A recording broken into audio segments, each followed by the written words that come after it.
Okay, I want to do a quick discussion of degrees of freedom. I'm going to start out by just telling you what you need to know, and then I'll back up and say why that makes sense. So for a monotonic gas, a gas where it's just individual atoms, there are 3 degrees of freedom: movement along the x-axis, movement along the y-axis, and movement along the z-axis. And that is always true. Does not matter what the temperature is. A monoatomic gas will always have 3 degrees of freedom. For a diatomic gas, 2 atoms bound together, there are usually 5 degrees of freedom: movement along x, movement along y, movement along z, rotation around the x-axis, rotation around the z-axis. There is not rotation around the y-axis or vibration at normal temperatures. However, if the temperatures become very high, you can have 7 degrees of freedom instead of 5. If temperatures become very cold, you lose the rotations and you have only 3 degrees of freedom. So in general, for any normal temperature, monoatomic gas will have D equal to 3, a diatomic gas will have D equal to 5. Okay, so why does this depend on temperature? So here's our diatomic molecule, and I'm going to start out thinking about the 2 rotations that do usually occur. Rotation around the x-axis or rotation around the z-axis. So in Physics 1, you learn about moment of inertia. It is mass times the distance away from the pivot point squared. So the mass of, I'm going to talk about a hydrogen molecule, so the mass of a hydrogen atom, essentially the mass of a proton, times half of the bond length. mr squared for one atom plus mr squared for the other atom gives us a moment of inertia given there. Very small because it's an atom. Classically, the angular momentum of this rotating dumbbell would be the moment of inertia times the angular velocity, omega. Now, quantum mechanics tells us that angular momentum can only have certain values. It can only occur in multiples of this quantity called h bar, whose value I show here. So let's equate the classical angular momentum, I times omega, to 1 h bar, the smallest allowed value. I can do this and solve for the required angular velocity, 2.3 times 10 to the 13 radians per second. So that thing is spinning around pretty fast.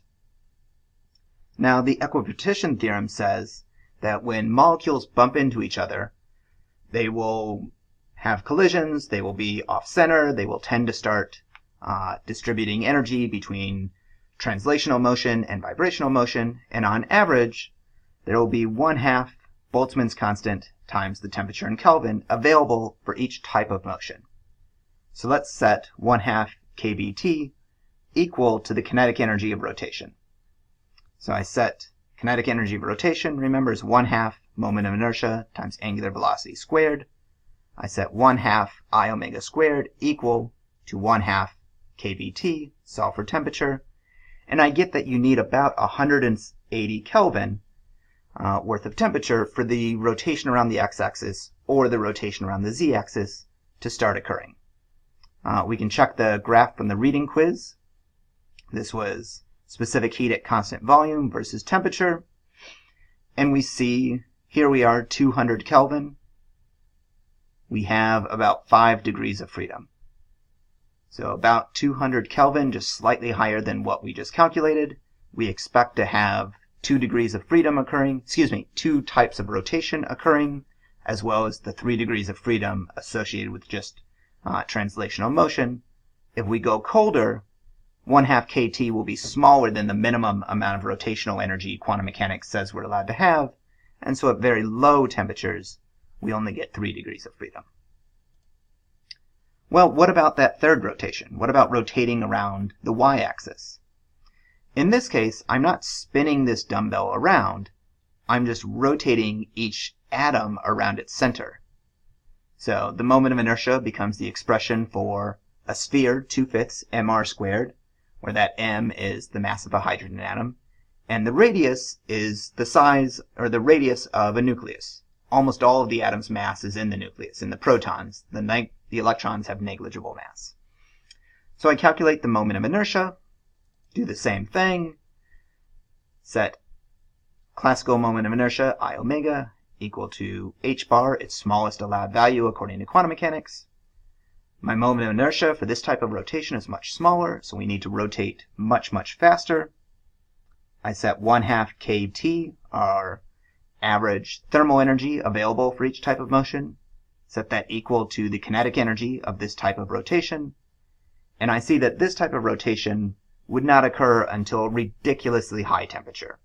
And in fact never will, because at these temperatures you're going to run into a plasma. You'll have broken apart the molecules. So really this type of rotation around the y-axis will never ever occur. We can also, just for completeness, think about vibration. This would be an oscillation of the bond length here, the bond length getting longer and shorter, oscillating.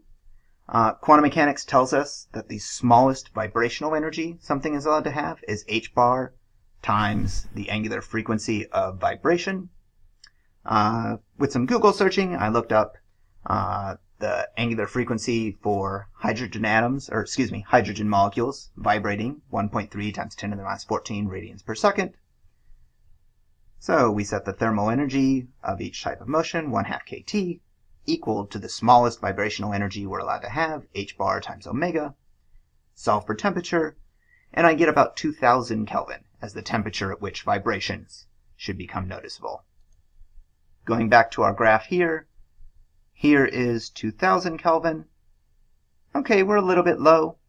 In the graph it looks closer to 3000 Kelvin for hydrogen, but pretty close. Close enough that this seems like the right argument for why certain types of motion occur at certain temperatures. Now, you will notice we jumped from 5 degrees of freedom up to 7 degrees of freedom, but all that happened was vibration. We did not add the third type of rotation. Vibration has 2 degrees of freedom associated with it. There's energy in there's kinetic energy in the motion. There's also potential energy in the stretching and squishing of that bond. That's where that factor of 2 comes from. So getting back to just the essentials, what do we need to know? A monoatomic gas always has 3 degrees of freedom. A diatomic gas, for any reasonable temperature, will have 5 degrees of freedom. 2 types of rotation, 3 types of translational motion. However, at very low temperatures, below about 100 Kelvin, you lose rotation, and so a diatomic gas would only have 3 degrees of freedom, or at very high temperatures, you have 2 types of rotation as well as vibration, getting us all the way up to 7 degrees of freedom.